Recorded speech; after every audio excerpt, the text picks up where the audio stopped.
महामाया निळावंती पुढील भाग. विक्रमाच्या डोक्यावर बैलाची निळी शिंगे ठेवल्यावर तो अगदी राक्षसासारखा दिसू लागला. तोच घनदाट जंगलाच्या पोटातून मोठ्याने कोल्ह्याकुईचा आवाज झाला. बैलगाडी चालवणाऱ्याने गाडी थांबवली. कोल्ह्याच्या रडण्याच्या आवाजानं जंगल व्यापून टाकलं. कोल्ह्याकुईच्या आवाजापाठोपाठ समोरच्या अंधारात हुप हुप आवाज यायला सुरुवात झाली. समोरच्या झाडात हालचाल जाणवू लागली. झाडांच्या फांद्या हलू लागल्या. कोणीतरी फांद्यांवर उड्या मारत होते. विक्रमाने आपल्या बॅगमध्ये हात घातला आणि लाकडाचा मोठा दांडा बाहेर काढला.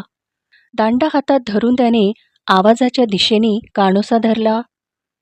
साहेब, हुप्पे आहेत ते. रात्री कोणी डोंगर चढताना दिसलं तर ढकलून देतात खाली दरीत.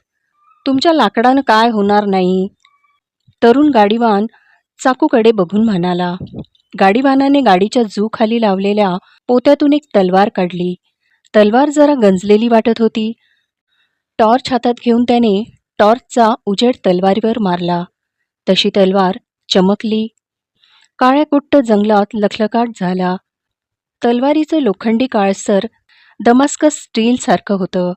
पण फाटक्या गाडीवानाकडे एवढं महाग लोखंड कुठून येणार हा विचार विक्रमाच्या मनात आला खरा. तलवार काळ्या स्टीलची, पण त्याला मूठ बसवली होती ती साध्या लाकडाची. त्यावरचं कापड गुंडाळून गाडीवानाने आपली मूठ तलवारीवर घट्ट केली. नलू उठून बसली. अंधारात हलणाऱ्या फांद्याकडे खरंच काही दिसतंय का पाहू लागली. गाडीवान बैलगाडी थांबवून बैलगाडीवरच उभा राहिला. हातात तलवार आकाशात उंच धरून तीवर टॉर्च मारून चमकवत राहिला. बैल देखील कानोसा घेऊ लागले. त्यांनी आपल्या शेपट्या आवळून स्तब्ध केल्या. कातडीची थरथर थांबवली. पप्पा, हुप्पे म्हणजे काय असतं? नलूने विक्रमाच्या गालावर हात लावला. थंड स्पर्शामुळे विक्रम शहारला. दीदी उठली का? गाडीवानाने तलवार उंच धरूनच खाली नलूकडे पाहिले. हुप्पे म्हणजे वानरे, पण साधी वानरे नाहीत. ह्यो भली धिप्पाड माणसा एवढी मोठी वानरे. गाडीवान तरुणाने स्वतःच उत्तर देऊन टाकलं. नलू आपल्या वडिलांच्या उंचीचं वानर कसं दिसत असेल याचा विचार करू लागली. अगदी 20 फुटांवर प्रकाशमान काजवे चमकत होते. अंधुक काजवे 2-2च्या जोडीत उडत होते. विक्रम डोळे बारीक करून जोडीने उडणाऱ्या काजव्यांचं निरीक्षण करू लागला. काजव्यांच्या एका जोडीनं अचानक आपल्या प्रकाशाची उघडझाप केली. ते काजवे नसून रानटी वानराचे डोळे आहेत हे लक्षात आलं. विक्रमने सिगारेट बिडीसारखी ओठात दाबत स्पर्शही न करता मोठा धूर आत घेतला आणि टॉर्चचा झोत त्या काजव्यांच्या जोडीकडे म्हणजे हुप्प्यांच्या डोळ्यांवर मारला. काळ्या कुट्ट चेहऱ्यांच्या 2 खोबण्यात बसलेले 2 प्रकाशमान डोळे. तो हुप्प्या आपलं बुब्बुळ मोठं करून तलवारीकडे शॉक बसल्यासारखा पाहत होता. स्वतःच्याच भूताला समोर पाहिल्यावर माणूस जसा थिजून जातो तसा तो हुप्प्या थिजून उभा होता. त्याच्या अंगभर असलेले भुरकट ढवळे केस उभे राहू लागले. हुप्प्याने आपल्या शरीराचा आकार बदलत 2 पायांवर उभा राहू लागला. खरोखर 6.5 फूट उंच असलेला भव्य वानर होता तो. विक्रमाने आपल्या नाकातोंडातून सिगारेटचा धूर सोडला. सिगारेटचा पांढरा धूर टॉर्चच्या झोतामधून पास झाला. त्यामुळे टॉर्चचा हुप्प्यांवर पडलेला प्रकाश विस्कळीत अस्ताव्यस्त झाला. हुप्प्याने तलवारीला भिवून मागे सरकायला सुरुवात केली. तलवारीची भीती हुप्प्यांच्या हालचालीत स्पष्ट जाणवत होती. झाडात अजून हालचाल होऊ लागली. चमकणाऱ्या डोळ्यांच्या जोड्या मागं जाऊ लागल्या. बाकी वानर माघार घेत होती. हुप्प्या मागं वळला तसा त्याच्या डाव्या कानाजवळ मोठी जखम आहे हे विक्रमाला दिसले. कानाच्या खाली उभी जखम होती. कदाचित ती जखम सर्वांना दिसावी अशा बेताने हुप्प्या वळला होता. त्याच्या हालचालीत मानवी हुशारी होती. गाडीवानाने आपल्या तोंडाला बांधलेल्या रुमालातून एक सुस्कार टाकला. तलवारीच्या पात्याला गोल फिरवून त्यावर रिफ्लेक्ट होणारा टॉर्चचा उजेड तो सगळीकडे फेकू लागला. आसपासची झाडांची सळसळ कमी झाली. तू नेहमी तलवार सोबत ठेवतोस का? विक्रमने आपली सिगारेट दरीत उडवून दिली. नाही, फक्त रात्रीच्या वेळी ठेवतो सोबत. गाडीवान. फक्त रात्रीच असं का? सह्याद्रीतलं सगळ्यात घनदाट जंगल आहे हे. भर दुपारी पण रात्रीच असती. दिवस काय, रात्र काय, सगळे एकच. पण तरी तलवार सोबत का ठेवतोस? साहेब, साहेब, जंगलात विचुकाटा अंगावर आला तर सगळ्यात चांगलं हत्यार असतंय चाकू. पण तलवार म्हणजे दहशत असती. रात्री माणसाच्या हातात तलवार दिसली की मोठं जनावर पण हल्ला करायला भीतंय. जनावराला भीती वाटती तलवारीची. छोटी नलू तिच्या पप्पांचं आणि त्या गाडीवानाचं बोलणं शांतपणे ऐकत होती. गाडीवान हवेत तलवार चमकवत तसाच उभा राहिला. विक्रमाला मात्र त्या काळसर रंगाच्या तलवारीबद्दल अजूनही आश्चर्य वाटत होते. एका सामान्य बैलगाडीवाल्याकडे तलवार असावी याचं त्याला आश्चर्य वाटत होते. पण प्राण्यांना हत्यारामधलं फरक कळतो का? तलवार काय, चाकू काय, सुरी काय, चमकणारी सगळी हत्यारं प्राण्यांसाठी सारखीच ना?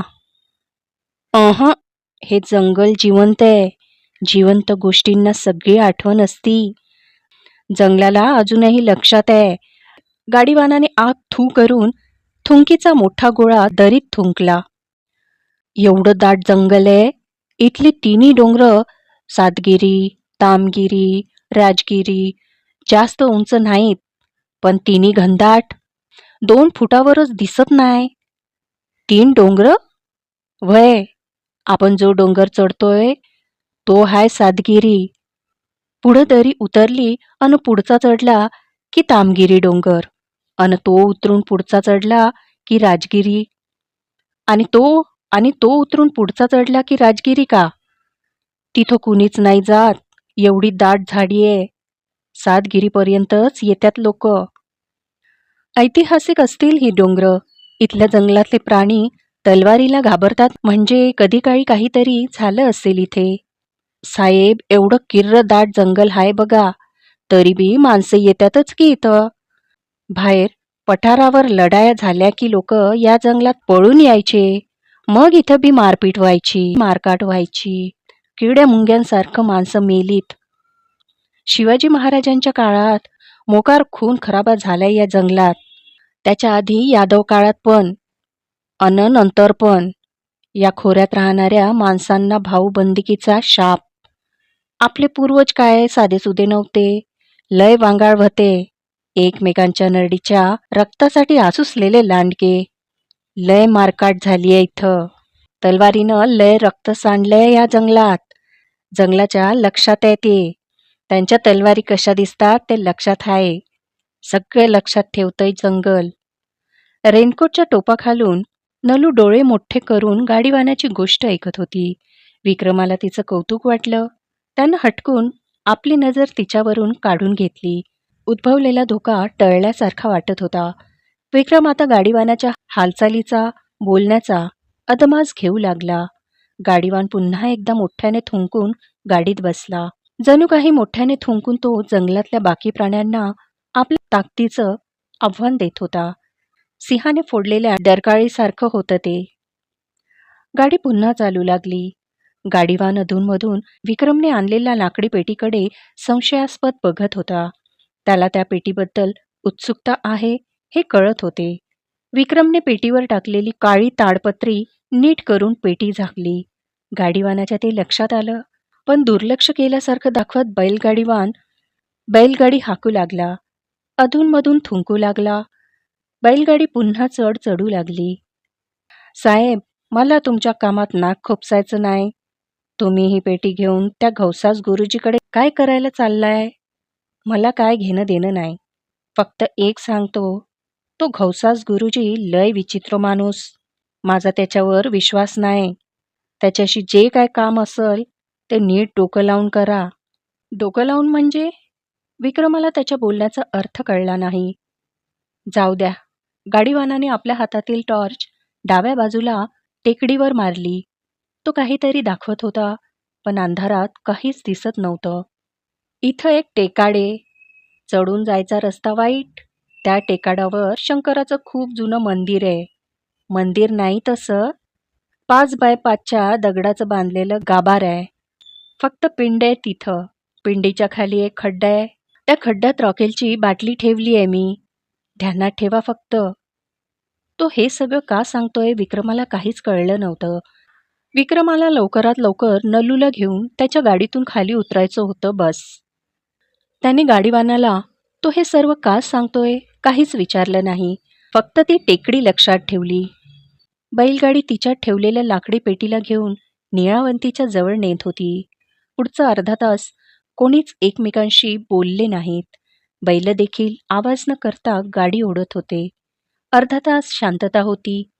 फक्त बैलगाडीच्या लाकडांच्या कर कर आवाजाशिवाय आणि अधूनमधून दूरवर रडणाऱ्या लांडग्यांचा सोडल्यास दुसरा वेगळा मोठा आवाज नव्हताच. जंगलात फक्त खोडांना घासणाऱ्या वाऱ्यांचा आवाज होता. डोंगर चढून बैलगाडी पसरट माचीवर आली आणि तोही आवाज थांबला.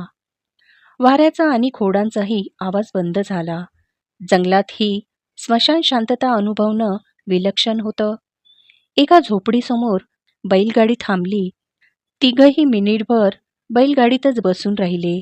समोर लहानशी झोपडी होती, पण त्या झोपडीला लोखंडी पत्र्याची भिंत होती. बैलगाडी थांबून गाडीवानानं खाली उडी मारली. विक्रम देखील खाली उतरला. त्याने आपला काळा रेनकोट झटकला. त्याच्यावर साचलेलं पाणी उडवलं. पाऊस थांबला होता, पण इथली डोंगरमाथ्याची हवा आधीपेक्षा जास्त थंडगार वाटत होती. नलू पण आपलं रेनकोट सावरत गाडीवर उभी राहिली. तिचं लक्ष अजूनही बैलाच्या निळ्या शिंगाकडे होतं. विक्रम नलूला उतरवण्यासाठी मागे वळला. तोच गाडीवान नलूसमोर आपले दोन्ही हात करून म्हणाला, "ये दीदी, खाली बघ, चिखले." नलूने स्वतःला झोकून दिले. गाडीवानाने तिला झेलले. विक्रमाच्या काळजाचा ठोका चुकला. एका अपरिचित गाडीवानाच्या हातात नलूने स्वतःला झोकून दिलेले विक्रमाला बघवलं गेलं नव्हतं, म्हणून तो जरा अस्वस्थ झाला. गाडीवानाने नलूला उचलून खाली ठेवले. तिचं लाल दप्तर तिच्या हातात दिलं. "लय थंडी असती बाळा इथं. पाऊस नसला तरी रेनकोट राहू दे अंगाव." तो नलूला हसून म्हणाला. एवढ्या वेळ शांत बसलेला अनोळखी गाडीवान नलूला सांगत होता. हे सगळं विक्रमाला विचित्र वाटलं. नलूशी बोलायची त्याला काय गरज? त्या गाडीवानानं आपल्या तोंडावर गुंडाळलेलं फडकं काढलं. त्याच्या कोवळ्या मिशीवरून तो अगदी 20-22 वर्षाचा मुलगा असल्याचं कळलं. त्याच्या चेहऱ्यावरही तरुण कोवळेपणा होता. त्याचा चेहरा पाहून वयाचा अंदाज आला. आता विक्रमाला जास्त आश्चर्य वाटू लागलं.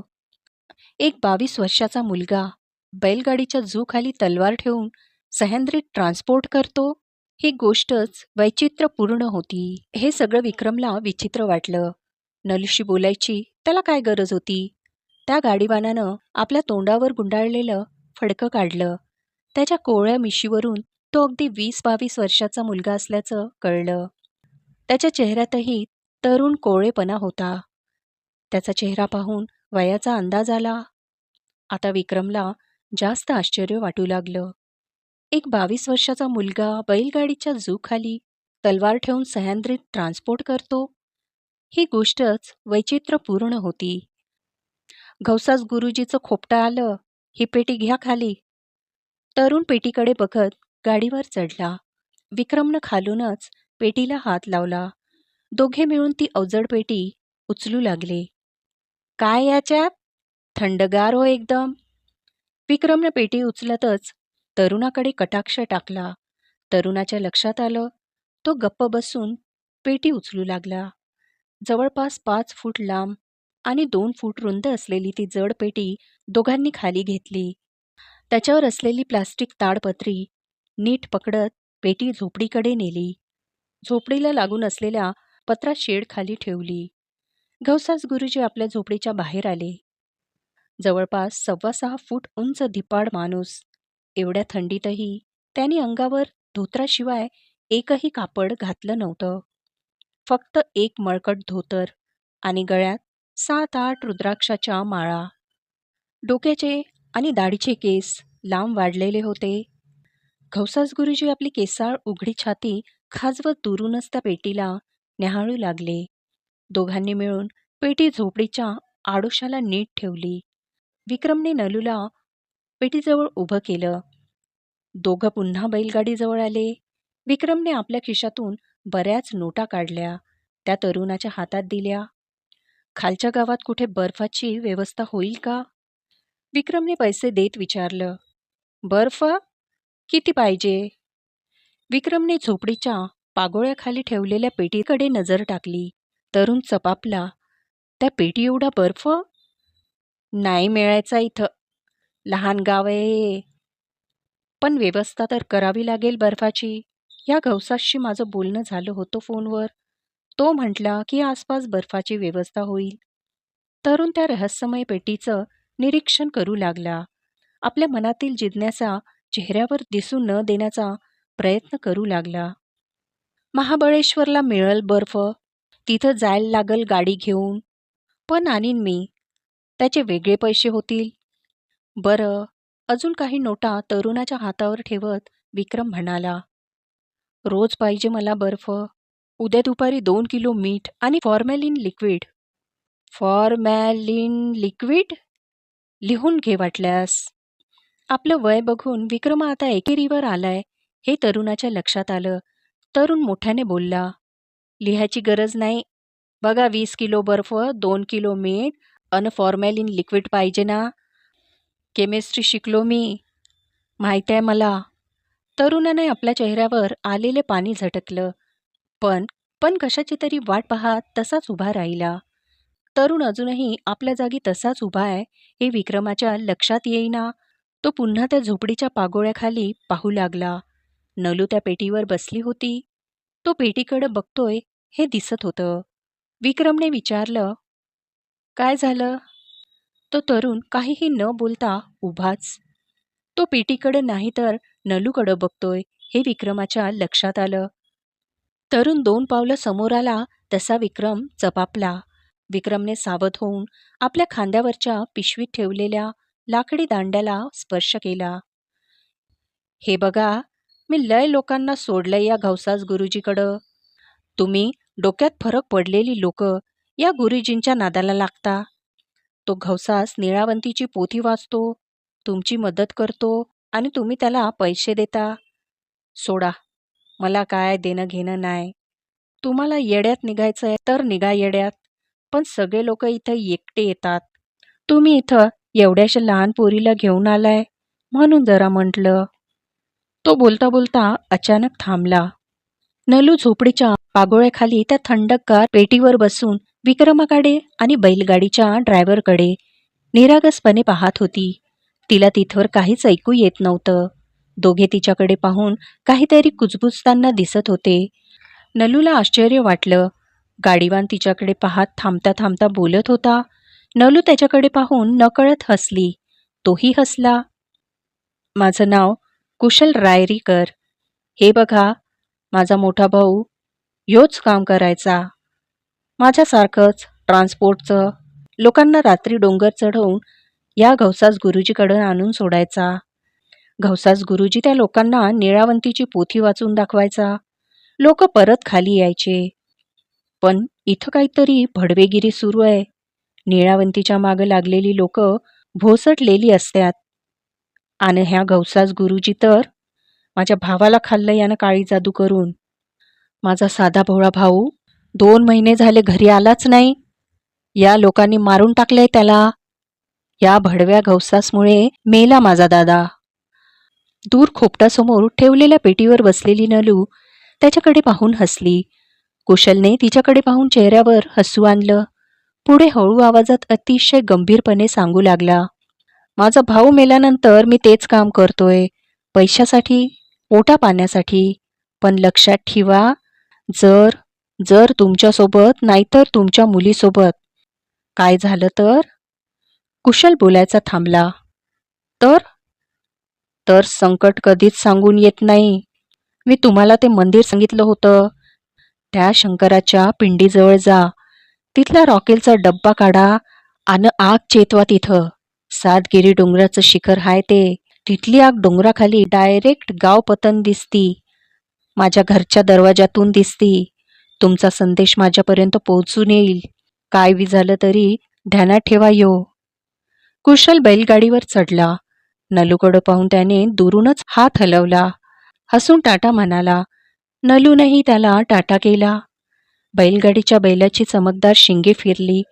गाडी कर कर आवाज करत जंगलात जाऊ लागली. बैलांनी पुन्हा आपल्या शेपट्या आणि कातडी आवळून जंगलात घुसण्याची मानसिक तयारी केली.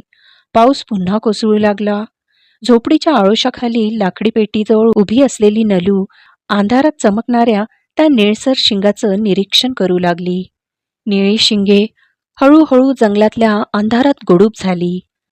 चमकणारा निळा रंग अंतर्धान पावला.